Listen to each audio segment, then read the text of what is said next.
Hey there, Toto Physics, Savannah here. This video is about instantaneous velocity. We previously posed the question, how good is average? Average velocity, that is. And now I'd like to demonstrate the answer to this question with the assistance of my cat and this bowl of ice cream. Now, this looks like a regular bowl of ice cream, but give it a moment here. Aha! Our security camera footage has picked up a bit of motion in the room. That is my cat. Now, a cat alone in a room with a bowl of ice cream is a bit conspicuous. But no worries, the security footage should update any moment now. Okay, there he is, way past the ice cream, right? No harm done. But if you've been watching enough crime TV lately, you may not be convinced. Consider that 2 whole minutes have passed between these frames. That would mean, according to my calculations, Mochi would have been moving at an average velocity of 0.025 meters per second. That's a mere 2.5 centimeters per second. It's hard to believe that Mochi passed the ice cream up at that slow of a rate without even a sniff. We have to assume, based on our intuition, that this average velocity is not very accurate. Recall that average velocity is given by the slope of the line connecting 2 points in a position versus time graph. We can't make any conclusions based on these observations because we're just averaging over way too much time. Any number of other trajectories are plausible within such a big time frame, especially for an animal as unpredictable as a cat.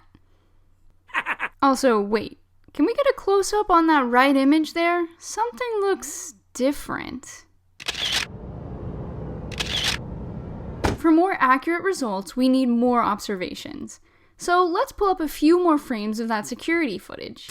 Here, looks like Mochi's well on his way, and well, it's not looking good for our ice cream. Now that we have better time resolution, we can see how our initial perception of Mochi's motion was misleading. He's actually going faster than expected in the first and last moments, and spending a lot more time in close proximity to the ice cream. Now, although averaging over these smaller time windows gives a more accurate sense of Mochi's trajectory, we still can't conclude that he disturbed the ice cream. Wait, another piece of footage is coming in? Moving on then. We saw here that by averaging over a large span of time, we were not able to describe the motion of a fast-moving object accurately. Increasing the time resolution led to an increasingly accurate picture of my cat's movements. But what if it were possible to increase this resolution even more? What if we could have made an infinite number of observations? Well, then we could have perfectly described the motion as a function of time, and we would be able to describe Mochi's instantaneous velocity everywhere. The instantaneous velocity is derived by taking the limit of the average velocity in which delta t becomes infinitesimally small. But this is the same as taking a derivative with respect to time.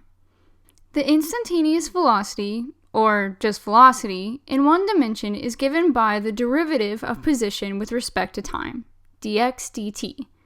Using calculus allows us to determine the instantaneous rate of change in an object's position, whereas average velocity gave us an estimation of how an object's position changes in time. The instantaneous velocity tells us this value exactly at any moment in time.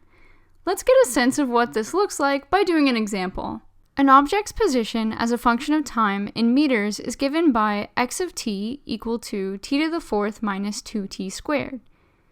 What is the velocity as a function of time? Also, what is the object's velocity at 0.8 seconds? So let's start with our definition. Velocity is equal to dx dt.